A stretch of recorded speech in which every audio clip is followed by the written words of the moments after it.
এদের মধ্যে কে রোবট? তাহলে তুমি কি বলতে পারো এদের মধ্যে কে রোবট? যত দ্রুত সম্ভব কমেন্টে তোমার উত্তর লিখে দাও, আমি উত্তর ভিডিওর শেষে বলে দেব। দ্বিতীয় ধাঁধা, এই নাম্বারগুলির মধ্যে 118 নাম্বারটা খুঁজে বার করো। নাম্বারটি খুঁজে পেলে লাইক দাও, যেন আমি বুঝতে পারি তুমি ঠিক দেখেছ। তৃতীয় ধাঁধা, যখন তুমি শেয়ার বাটনে ক্লিক করো তারপর মোর বাটনে ক্লিক করো, এখন দেখো প্রথম অ্যাপসটি কি আসে। আমার মনে হয় ট্রুকলার অ্যাপসটি। আমার অনুমান যদি সঠিক হয় তবেই তুমি এগোতে পারবে। তুমি কি জানো, তুমি যদি সকালে ঘুম থেকে উঠে একটা সুখবর পেতে চাও তাহলে আমাকে সাবস্ক্রাইব করে রাখো। ফাইনাল ধাঁধা, সাবধান, এটা কঠিন। তোমার কিবোর্ড থেকে এই ইমোজিটা খুঁজে বার করো।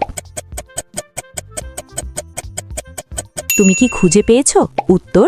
এখানে দেখো প্রথম জনের গোড়ালিতে একটি ব্যাটারি